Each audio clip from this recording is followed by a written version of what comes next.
Hi. Sorry, I got a bit hoarse there. I need to. Should have just stuck with the one take. Here we go. Hi, I'm Tim Pemberton, and you're listening to the Us People podcast with Savia Rocks.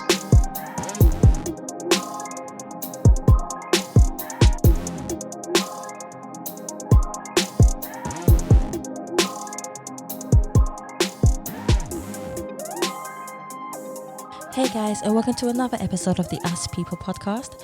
I'm your host Savia Rocks, and today I'm humbled enough to have Tim, who's the managing editor at the BBC Radio in Gloucestershire. Tim, how are you? Thank you so much for coming on the podcast. I'm fine, thank you. It's really good to talk to you today and to enjoy the experience of podcasting, one of my first. Oh, it's your first one? Oh, okay. Hopefully it'll I be might a have good one. done one other before, but I don't do a lot of them. I'm a radio guy, you see, but hey, new world. No, that's fine. Welcome to the world of podcasting. Perfect. So, Tim, the first question I always like to ask everyone is about their background and where they grew up and how their family were towards them when they were growing up. So my first question to you, Tim, would be, could you tell me a little bit about how you grew up, where you grew up, and how that influenced you within your life to be somewhat of who you are today? Well, yeah, I had a really interesting childhood, and I was born and brought up in Birmingham. I'm the youngest of 10 children.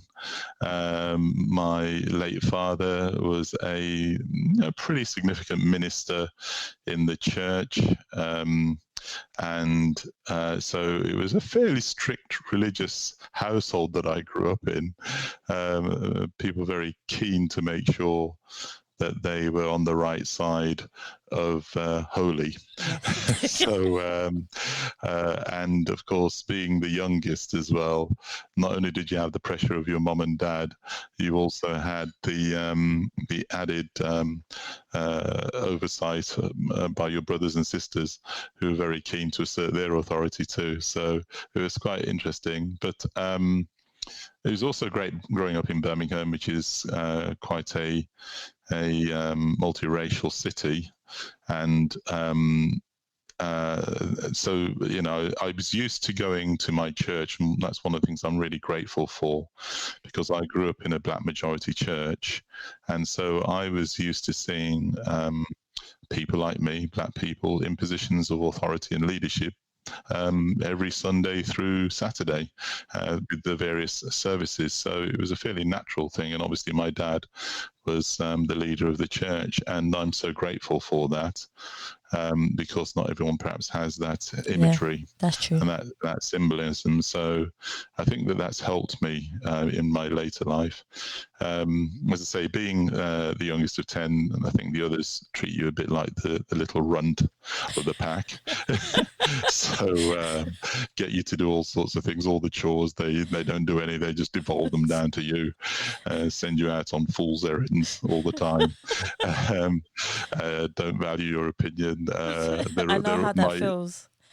Yeah, and then the next up from me is my sister Carol, and she's 3 years older than me, and then my next brother up is 5 years older than me, and my very eldest brother is 20 years older than me. So there's quite a spread between us.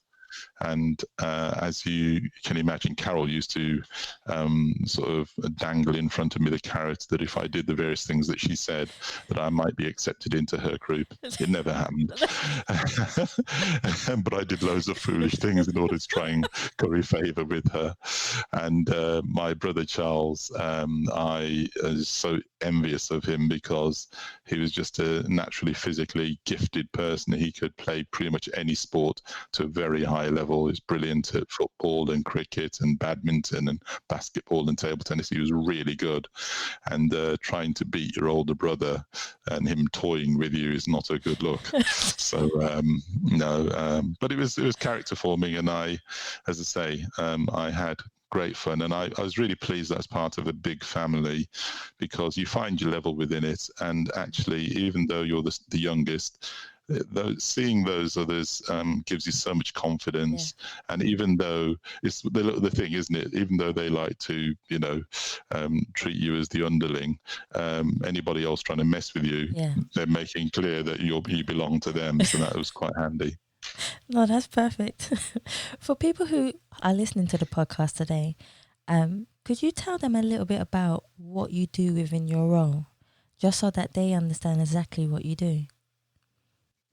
Yeah, so managing editors run radio stations and, other parts of the business in the BBC as well. So you're at a reasonably senior level, and running a radio station, I've got a full-time staff of around 34 people, but with the other added people who are casuals and freelancers and so forth, you're running an operation of around 50 people.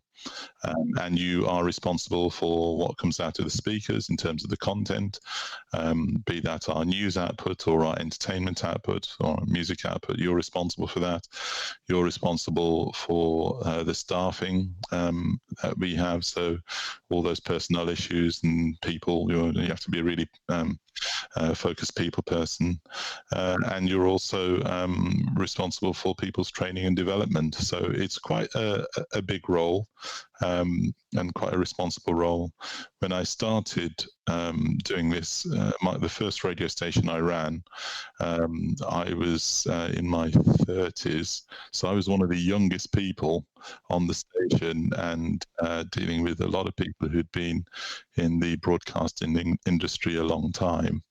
And actually, it was a rural station, so you had this fairly urban, fresh, very sort of confident black guy coming into this very staid and fixed station, and with people saying, "Oh my gosh, what does this mean now?"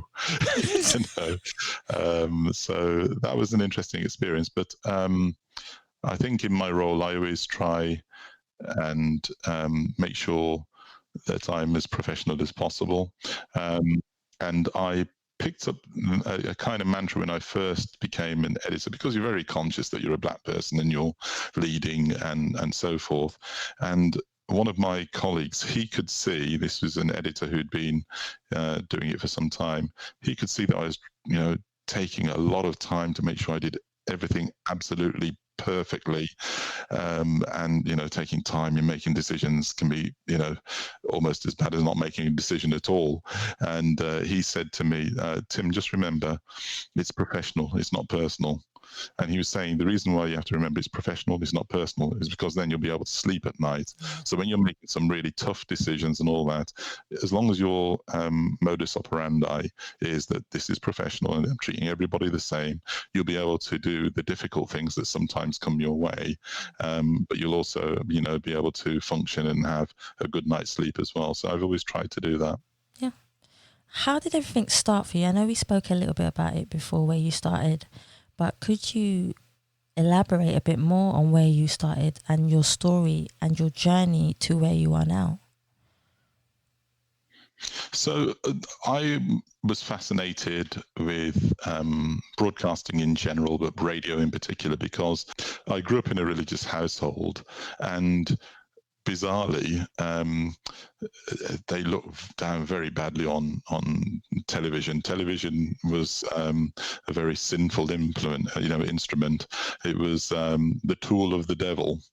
But that rule didn't seem to apply to radio, which was fantastic. So, and I was growing up at a time when there was only sort of 3 or 4 stations, and so for me, radio just let my imagination run loose. There were so many great programs with great comedians, so much great wordplay, really people fantastic with the language. And I was just listening to lots and consuming lots. And because I couldn't have television or have access to television without going to my friend's house covertly, what I then had to do, I read lots. As a child, I read lots of books, and I loved comics as well. I read a load of comics. So I think that's what really got me into interest in radio, because of the use of language and all these great programs that were quite playful and funny, and that was allowed as opposed to television, which wasn't. And then then later on, two of my brothers joined the Royal Air Force, and the Royal Air Force has BFBS, which is British Forces Broadcasting Service, and they got local shows on those. So I went to see my brother at RAF. I think it's Cosford, RAF Cosford it was. So I went to see my brother, and he was broadcasting on the radio. I was just fascinated by this. I'm in the control room and seeing my brother broadcasting to loads of people on the radio, because he loved his music and he loved his gospel music and so forth. And that was just so inspiring that it lit a fire in me. And so I then tried to get involved, and I did do some stuff for hospital radio in Birmingham, which was then at the time based at Edgbaston Cricket Ground. So I volunteered there, and then I volunteered at a commercial station, BRMB, and also Beacon Radio in Wolverhampton. Used to travel miles to go and see these broadcasters and help them out and do all the menial things like getting records and having to stroke the presenter's ego and all that. So I did that. And then when I went to university, I got involved in student broadcasting. So I had my own show on student radio. So that was, me just showing my interest. And then when I finished university, I applied to the BBC loads of times and had lots of rejection letters. I mean, I could paper a wall with the amount of rejection letters I had. Sorry, not you, kind of thing. And I sort of decided, well, maybe it isn't going to happen, and applied for a couple of jobs. My first job actually was at an art centre, which was they said I was going to be the manager of the centre. It turned out that they essentially wanted to use me as some sort of glorified bouncer. So I lasted at that for a week. But I'd applied for, at the same time, another job with community radio, actually. And I went for that job. It was a pirate radio station, but they were recruiting, and I didn't get that either. But the people who saw me on that interview said that I'd be perfect for another job, and I applied for it. And that was a training and development officer for a video production company in Handsworth, and I did that for 2 and a bit years. And while I was doing that and essentially helping other young people to get into the media and to broadcasting, we set up a program to send them to college for them to get the qualifications that they needed. And one day, one of the lecturers said to me that there were 2 positions at the BBC. And I said, great, I'll tell the students. And she said, no, they're looking for people like you. So it was a 2-year traineeship. I just got married, had a chat with my wife because it meant a pay cut, and but I have to say to everybody, listen to the woman, because my wife said, take the pay cut. Longer term prospects, this will be good for you, and that's exactly what I did. I took a pay cut, did the traineeship based at Pebble Mill, which was the studios there in Birmingham, and then my BBC career took off from there. So that's how I got into the business. See, it's also thanks to your wife as well for telling you what to do. Would you say? She reminds me regularly about this, that everything that's happened to me in my life, I owe it to her. And she's fabulous. She really is fabulous. And she probably plans more long term than I do. She thinks more long term than I do. I can be a bit of a seat of the pants guy, but she's kind of like, no, let's be sensible here. Let's look long term. This is what it may mean for us. No, that's perfect. What does it mean for you to be a leader within broadcasting, and how do you feel like you inspire other people? I'm not sure that I inspire other people, but if that's the case, I'm sure great. You do. I'm happy. With that, I do have this sense now that now that I've had a lot of experience, I've been in broadcasting for over 30 years now, that I have a sort of mission and duty to people who are coming after me, because if I knew when I was younger what I knew now, a lot of opportunities wouldn't have passed me by, and I might have taken some different decisions. And when I've reflected on it, I think the thing that has stopped me doing some of the things I should have done has been that thing about fear. But fear of embarrassment, fear of people laughing at you, fear of failure, and actually, I think sometimes your friends who mean well in your family can add to that sense of fear and foreboding that gets in the way. Whereas now, 30 years on, I realise actually you should just go for things, go for it with both hands. Just know that you can do anything, you can achieve anything. You really can do that. And if you fall flat on your face, it isn't the end of the world, because my mantra is, if you tried it and all of that and it doesn't work out, make sure you got a great story to tell about why you fell flat on your face, because that's valuable too. Tell everybody about that. Pick yourself up, and actually, you can do anything at any stage in your life, but especially if you're young, you've got loads of time to try something else or recover and do other things. Whereas I think when I was younger, pretty much everybody used to make it feel as if it was career and life defining. From your O levels, if you failed your exams, oh my God, your life was over. No, it isn't. That's nonsense. If you failed your A levels, oh my God, what a complete disaster. You're toast. No, that's not true. If your degree isn't quite what it should be, or you didn't get to the university you should go to, oh, your life is ruined. All of that is nonsense, actually. I say that with some conviction and authority, because we have the proof that other people have done amazing things at every stage of their lives, when they're teenagers, when they're in their 20s, their 30s, even now. I'm in my 50s now. People are doing amazing things. It's just having the courage to just go for it and grasp it, really. That's perfect. I'm so glad that you're saying all this to help people understand that, because when I was younger, I felt that way too. I felt we're all consumed with fear, and what people I think one of the greatest liberations you can have is not to be afraid of what people think of you. It's not that you don't care about people and you don't love them and you don't treasure them, but worrying about their reaction and letting how they might react dominate your life and your thinking and the paths you take is not good. That's debilitating. That's really bad. I think you want to be a good person. You want to live your best life. You want to have integrity, but you also need to trust yourself. Really trust yourself, and not be beholden to. I'm going to say something really controversial, actually, because my mom and dad are so protective of me. They're so protective of me. So, as an example, so when I went to university, it rankles a lot with him, actually. My brother bought me a motorbike. Brilliant thing to do to help me get to and from the campus and to where I was living off campus and all that. Really practical, great thing. And my mom and dad were on my case night and day. They thought it was a death trap. They promised me the earth. They promised me everything to get rid of that bike because they were convinced bad things would follow. So I had that motorbike for about a month, and my poor old brother, who bought it for me and rode it. And if you imagine, I went to university at Lancaster.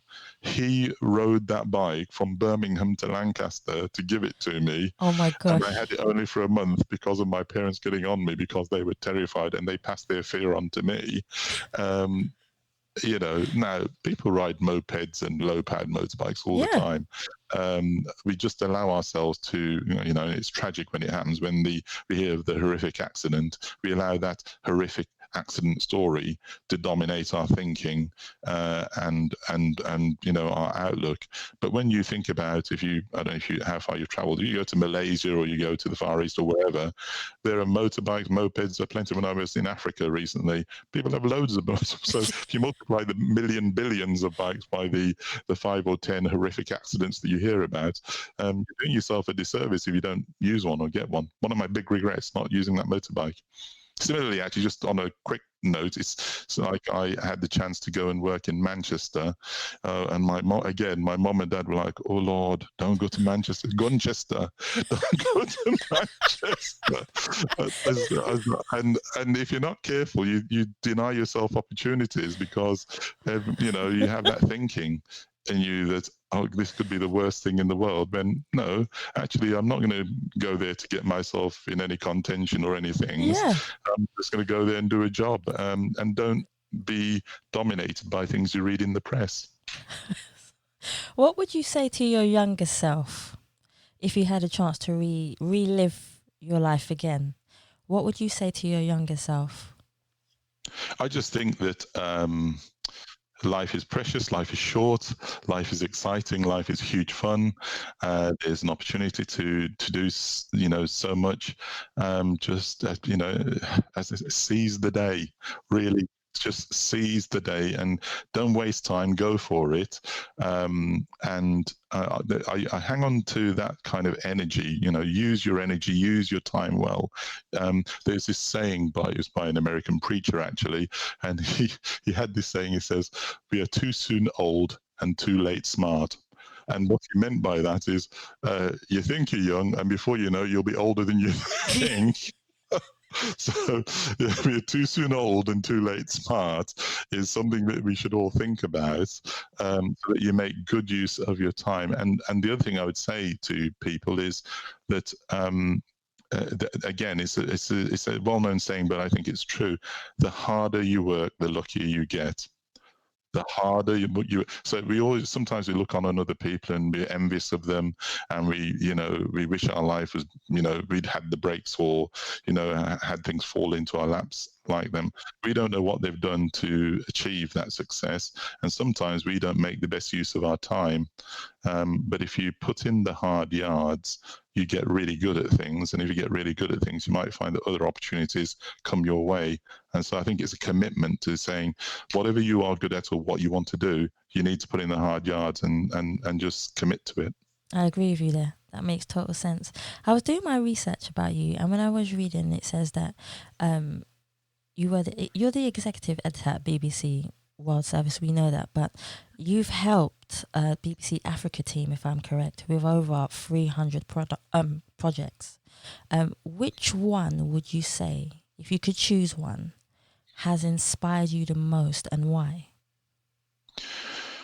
Yeah, well, I worked at BBC Africa for 2 years, and I was the executive editor. And it was, I probably highlight 2 times in my life that I loved the most working for the BBC. And one was when I was in Manchester, and the other was working with the World Service and BBC Africa, which was just the most fantastic time. I came to realise that we have brilliant broadcasters working in the UK of African descent, and we've got brilliant broadcasters on the continent of Africa who are just at the top of their game as broadcasters, and we do not hear and we do not see enough of them. And it was part of my mission while I was there at BBC Africa to really try and elevate that and raise the profile of those brilliant broadcasters. And so I partnered, for instance, with BBC News at 10 to get some bespoke training for the journalists on that continent, and also to make a point of making sure that they were telling the stories about the continent on the television, which is quite a slightly controversial thing. But for me, it's always an odd thing to see. You go, these reports from around the world in all the different locations, but you come to Africa, and it's fronted, with brilliant journalists, but they're, white European journalists fronting that story. And I'm like, well, why does it have to be a white European journalist telling that story when you've got excellence already on the continent? I want to hear from those people who've lived it there and who can communicate equally as well. I think that is a really good thing to see. There's a lot of authenticity in that, and I'm very keen, and I advocated very strongly that we should develop that and work at developing that, so we use the expertise at our disposal. So I'm very proud of that. I did a number of other things there that I was very proud. We took the flagship programs Focus on Africa on the road to Kampala, and I thought that was just fantastic for the audience to have the programs in their midst. It was a very ambitious project, and was very well received. So that was brilliant. And just being able to travel the continent and to meet with the up and coming new generation of broadcasters, both in a training session, but in an advocacy session as well, because the way the BBC gets its material out to the people across the African continent is by partnering with local radio stations there, often commercial stations. They carry the BBC's content, and just talking and meeting with those people was awe-inspiring, and I think good for them and good for us. Yeah, most definitely. How do you feel, how important is diversity to you, and what value do you think it brings? I think, it's interesting that we're living in the time that we are living in. I think people are realizing more and more that monochrome structures don't really do a service to anybody, that you miss out on so much. It's not that people aren't good, or that people aren't well-meaning, or that they don't work hard or contribute, but if you are concentrated with only one set of people, one group of people who are running your business, running your enterprise, making your content, I think you're missing out on so much.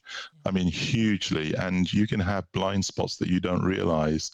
And so I think having a range of people working for you, a really good range of people, should give you confidence, should add to the mix, and should ensure that you have great content. And that's what we all want, and a rich vein of stories. So I mean, someone like Shonda Rhimes, who I'm sure people know, and funny enough, I didn't really know. My wife was the one who was telling me about Shonda Rhimes, because she got into Grey's Anatomy hugely ages ago. She loved Grey's Anatomy. In fact, she's gone off at Shonda a bit because she's killed off all her favourite characters. But that's another matter.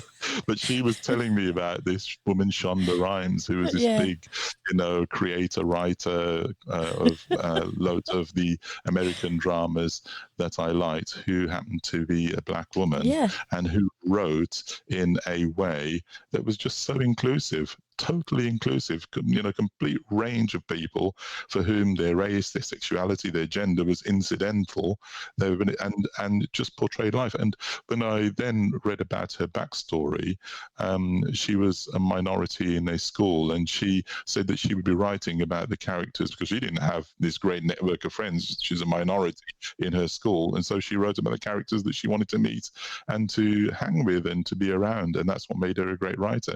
And now everyone watches her shows and thinks it's fantastic. Well, if it can work, then it can be good for her, and as I say, she's got fantastic success. Well, why can't we do that? I think it's a great shame that it is a well-told story by a lot of black British talent, that they are overlooked here, and then they go to the United States, and they are snapped up, and they are used, and they are developed, and their careers take off.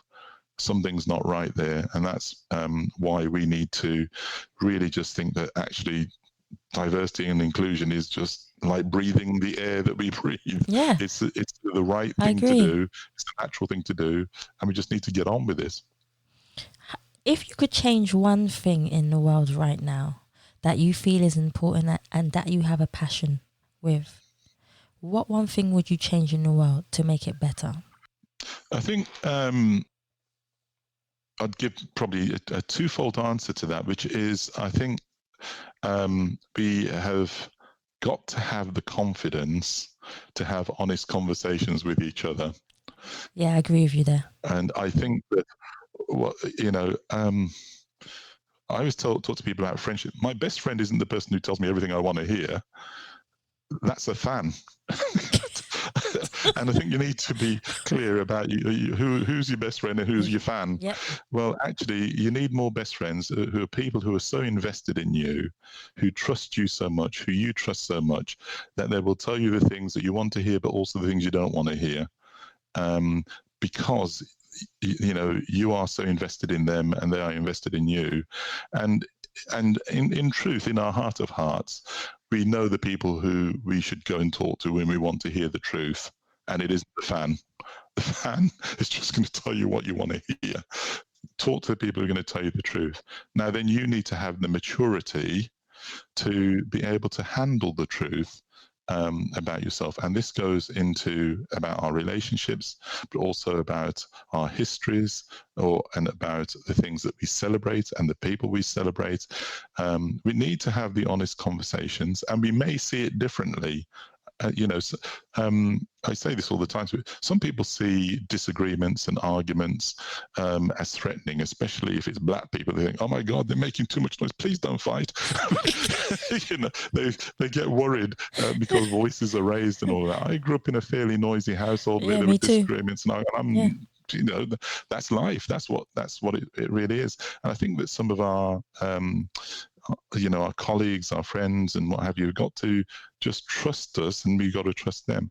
Disagreement's okay, it's that it helps to have a deeper understanding, and we should have enough investment in each other to know that this will help us moving forward together. If I know you're not having an honest conversation with me, I cannot trust you. That's fair enough. If I have a sense that, you're keeping things from me, or you're only going to say the things I want to hear, I cannot fully trust you, and I cannot fully invest myself in you. I need to know I'm going to talk to you, straight. You're going to talk to me straight. We disagree, we're going to argue it out. Sometimes we'll come to an agreement because we've talked it out. Sometimes we won't come to an agreement, but at least we'll understand where each other stands, and we still carry on together. We still move forward together, because I said this to people. Some of the greatest genocides and stuff in the world, if you imagine those people, maybe in Bosnia or in Rwanda and all that, people were living side by side with each other for years, and in the blink of an eye could turn around and hack people, kill people without a second thought. Well, my view is because being alongside people or being a fan doesn't mean to say you have a real deep relationship, and you need to have the depth of that relationship. That means you trust each other, you're invested in each other. So when people come to attack, even if they're members come to attack, you're the first person to stand up and say, don't be even thinking about attacking that person, because they are, my brother, my sister, my Idrin, you're the first person to stand up and say, no, you're not doing that, because you're invested in them. But if you have this false relationship and this false friendship and false fandom, in a blink of an eye, you could turn on somebody, because you never really were invested in them in the first place. I know that's a fairly long answer to. The other thing is just my, young people, passion for young people. We just, free young people from fear. That's the main thing. Just, let young people be young people and be the amazing people that they can be, and make sure that what you're doing is laying the tracks so it's easier for them when they come after you, so that you can see them go stratospheric, and you can be applauding that and just being amazed at what they can do. I love that. I wish I had that more when I was younger too. What is the best book you have ever spent your money on? No, that's a tricky one. I'm reading so many things at the minute. There's a great book that I'm loving at the moment called Factfulness by a guy called Hans Rosling. Factfulness. It's a brilliant book. And especially from somebody who doesn't particularly love numbers and data and all of that. This chap writes brilliantly and tells you why data matters, and he'll make you fall in love with numbers and data. It's just absolutely brilliant. So I'm loving that. My sister bought me for Christmas Trevor McDonald's autobiography. I didn't think I was going to enjoy the Trevor McDonald autobiography. Actually, I thought Trevor's a bit staid. he's a bit posh. He's a bit, And then I started reading it, and he's telling you real. Actually, it's a good read. I've been enjoying reading that. There's another book called Creativity Inc. that I've been reading, which is written by one of the people who was behind Pixar, you know, the movement for animation and so forth. And interestingly, it starts off about the success of their animation business, but actually it goes into success in sort of organizational design and behavior in organization. So that's a really interesting book that's been good to me. As I say, there are so many books that I'm reading. I'm trying to think of most of the books I read are non-fiction. They're, you know, straightforward, factual ones. So I was trying to think of one that's not a sort of factual one. It's a bit of a novel, and I think I'd have to go back to my school days, really. And I did enjoy reading a lot of Anthony Trollope kind of novels, and I found his writing of characters to be very skillfully done and very funny. So I might go. Actually, so there's two other books I would say. There is the whole Adrian Mole series, which is really, really good and very insightful, actually. And there's a sort of religious sort of parallel pastiche of it by a guy called Adrian Plass. So if you get a chance to read his diary of Adrian Plass, aged I think he's 33 and a half, if you come from a religious background or a church background, you will laugh out loud because he draws the pictures of what it's like to be in that kind of religious setup brilliantly. I'll just give you one quick anecdote from his book, which is why I loved it. He talks about the team having a sort of prayer meeting stroke Bible study, and he says everybody comes together around and they sit around in the circle, and the leader of the group opens up the work study and he says, "Now, do we think the leper was pleased or not pleased to be healed?" And he said there's a deafening silence and everybody adopts the shampoo position. And there's, you know, this hush goes around for age. And then after this long period, somebody puts up a hand and goes, "I think he was pleased." And he goes, yes, that's good. And then somebody else puts up their hand and they go, "I think he was very pleased." You know, yes. So, and then he goes, "Well, I think we'll just leave it there." And then he goes, "Shall we go for coffee?" And he said, suddenly when they go for the coffee, suddenly people become human again. They start talking about what's going on in their lives and, you know, what's on their mind, what's been troubling them and all of that. And he then makes the observation, says, God's looking down on this and he's saying, why can't I have some of this coffee break stuff? That's brilliant. I love that. What was that? All that other stuff that was on before? And I just think he draws that kind of, his observation of religiosity and church service and piety is brilliantly written. So I recommend that to people. Oh, no, that's perfect. If there was one quote that you would pick for yourself that represents you as a person, what quote would you choose and why would you choose that particular quote? Can I have two? You're cheating, but okay, let's go. As I say, I grew up in a religious household, so my favourite verse is John chapter 10, verse 10, where it says, "I am come that they might have life and that they might have it more abundantly." And just the sense of vitality and having life and living life to the full is something I just love from that sense of that verse. I love that, and I always try and remember that. I've come that you might have life and have it more abundantly. So I love that. And the quote, there's a Martin Luther King quote that I write and keep in front of me quite a lot of times, and it says, "Injustice anywhere is a threat to justice everywhere." And I just think that's so deep. It's, you know, injustice anywhere is a threat to justice everywhere. And I think that is both an encouragement, but also a challenge to people. If you are living off the fruits of injustice, that isn't going to last.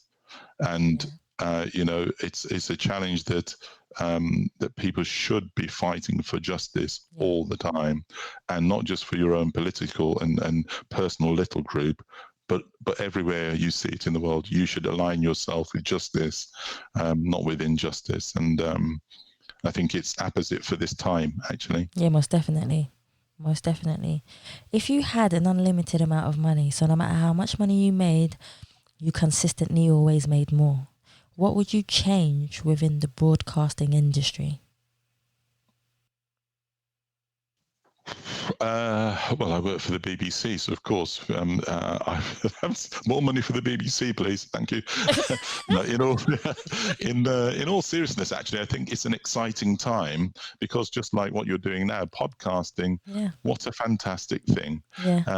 And some people, old timers in traditional media, are threatened by the advance of online and social media. I think it's one of the best things that's happened to the industry, and I tell you why.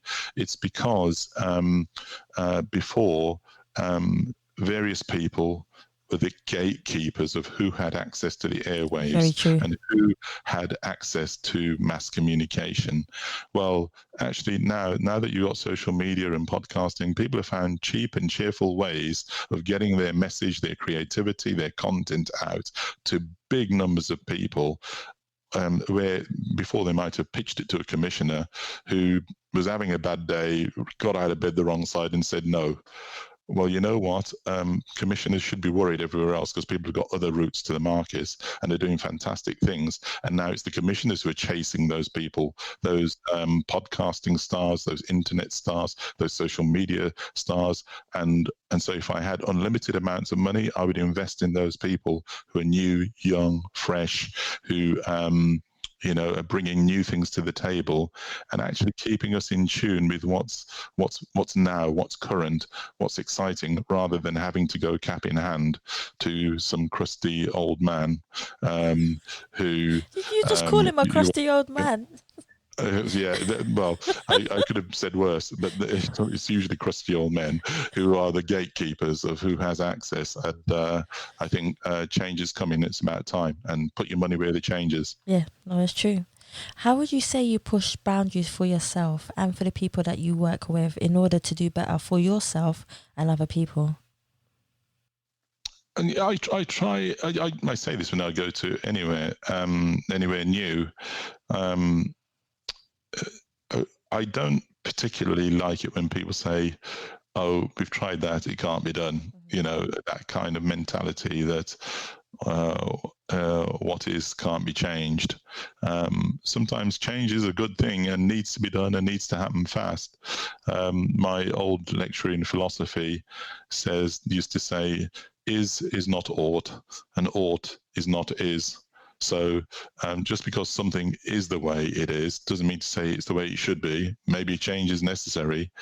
And just because you have this fantastic idea of what things are like doesn't mean to say that is in reality what things are like. So hence, is not ought and ought is not is.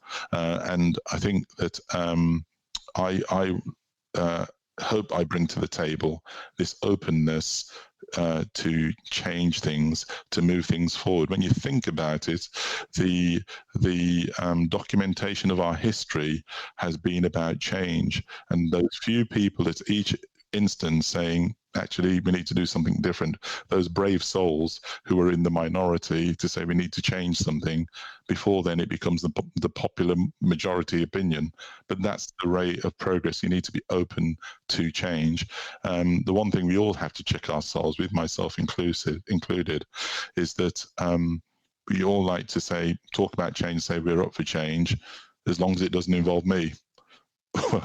Well, actually, that's part of the issue. All of us have to be open to change and have that readiness to say, yeah, actually, there are things about me that I might need to amend, might need to look at afresh, might need to get with the times. Myself now is not myself 20 years ago.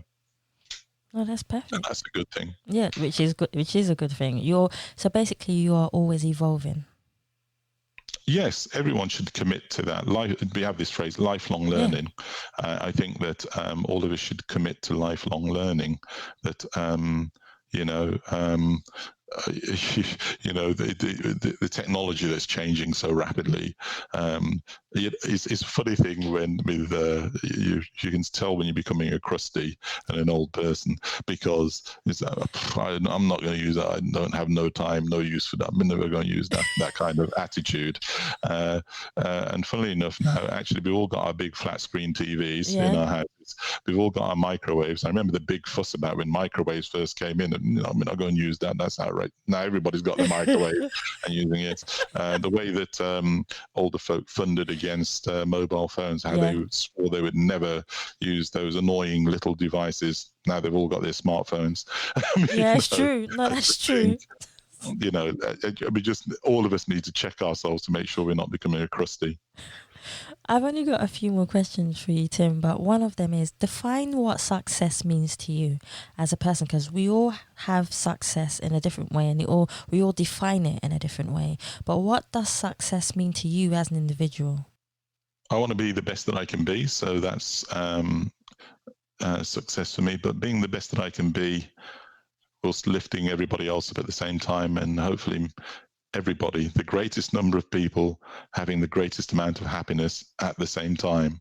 That is success, and it's harder than people imagine. It's very easy to go down the path of it's me, me, me, and it's just about me, and as long as I'm happy, everybody else can go to hell in a handcart. I think people will find very quickly actually that doesn't lead to true success or true happiness.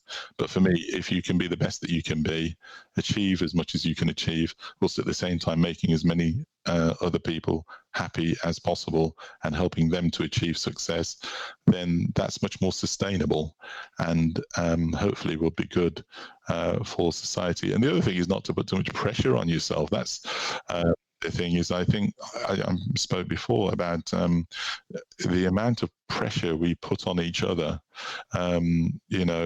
pressure to succeed in exams, pressure to find a partner and have the most brilliant relationship, pressure to have the perfect job, pressure to have the perfect family, pressure to make sure your kids don't go off the rails.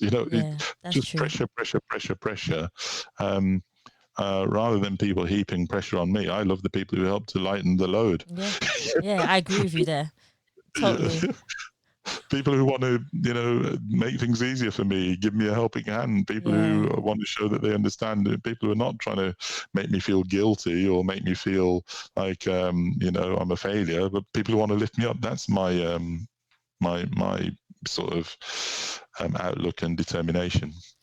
If you weren't doing this profession now, what profession do you think you would be doing? So I've always wanted to work in broadcasting. I think when I was at school, one of my teachers asked me and I said I wanted to be rich and famous. And he said, well, that's a tall order for you. Because he said you only know about religion, race and politics. How are you going to be rich and famous on that? So he was very brutal. Oh, wow. But no, I don't know. If I wasn't doing this, I actually, funnily enough, I do have an answer for this. I probably surprisingly to people have a lot of respect for politicians and would probably have entered politics. Okay. And the reason for this is that it's easy to do the criticism and stop on the sidelines and to throw bricks at them and say they're dreadful, they're this, they're that. I have a regard for all politicians, pretty much all different parties and views, because these are people who, by and large, at least when they start out, want to make a positive difference in the world. Yeah. They put themselves up in front of the people for election with all that entails, because if you're not successful and you're not elected, the rebuff is very public. Yes. So most definitely. They do that. And then on top of that, they know that the scrutiny of themselves, their lives and their families is going to be intense. and that is not really fair. And it all started from a motivation to try and make things better. Now, on a prosaic front, actually, in terms of making real change, it is the politicians who vote in the laws and who control the spend in the country. And therefore, it's very useful if you manage to be part of that group, because you then can have real impact and authority, even if the story normally is that people going for the right reasons, and then either the party machine or outside interests or just naked ambition gets hold of them and they change. But I do respect the fact that they start out wanting to make a difference, and I would have done the same too. Perfect. What would you say to someone? Have you ever been in a position where you wanted to give up on your passion, on what you loved? What advice would you give to someone today who is listening to this podcast and feels like they don't have the support because lack of funds, lack of education? What would you say to them to help push them forward in a positive way, to tell them to keep on going? I would say that there are a couple of things, really. We can all identify with where you feel like you've given it your best shot. It's been a hard slog. You haven't had huge support. The critics are many, and so forth. And I think you just got to, refocus and center yourself. And know that you are doing the right thing. And and I would say that there's a great saying that says, feel the fear and do it anyway. And I think sometimes you've got to be knowing that you've been, this has been a hard slog. It's been like wading through treacle. You're not sure you've been making any progress. And, the prospect of failure is real and looming large. But you just got to feel that fear and do it anyway and keep going. And in my church, we used to sing this song, the hotter the battle, the sweeter the victory. And I think that as a young lad, when I used to hear that, I used to think, gosh, that is such a deep truth. Yeah, it is. The harder the struggle, the tougher it is. When you come out the other side, you just think, this is fantastic. There's another sort of gospel song, sorry that my whole background is steeped in gospel, but that, my soul looked back and wondered how I got over. And it's, how I got over. My soul looks back and wonders how I got over. And I think you have to hang on to those kind of things to know that, times will get tough, things will get difficult, but persevere, keep working hard at it, because when success comes, you will feel so much sweeter. You'll enjoy it all the more because you persevered. And, a lot of people have written great stories about their lives, autobiographies that prove that exact point. That's perfect. Tim, finally, where can we find you on all your social medias? You want to find me? I'm trying to duck and dive and avoid people. No, you're not allowed to duck and dive. No ducking, no diving.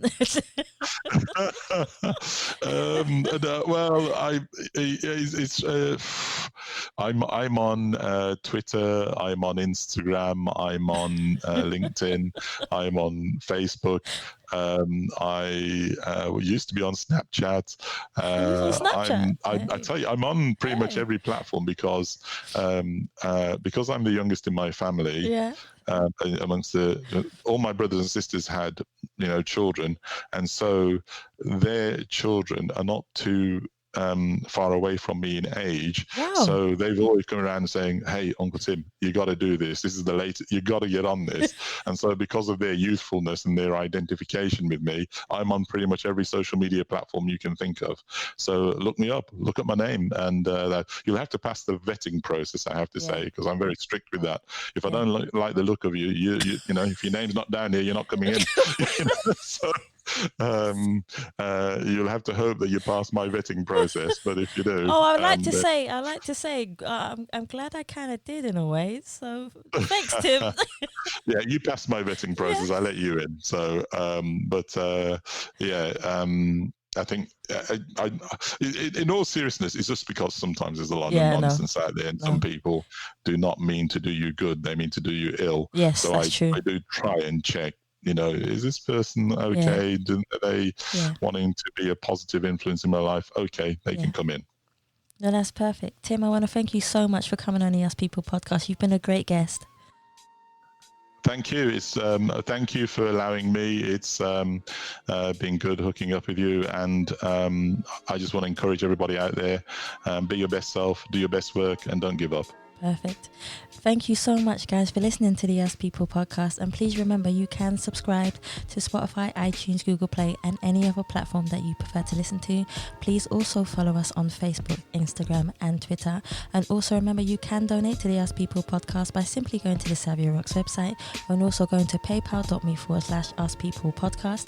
Thank you for listening. Stay happy, stay positive, and as always, please continue to be kind to one another.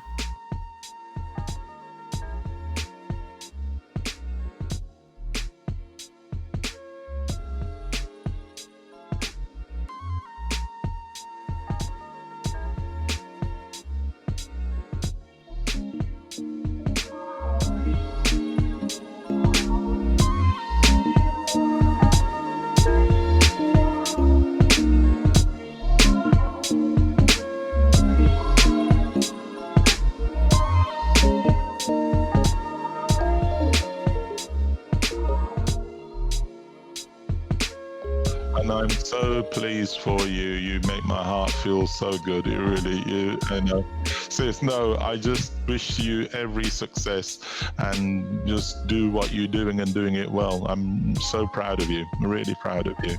And, that you're one of many, and hopefully more young people see what you do, and then it grows and it grows and it grows, and, just an explosion of fantastic talent.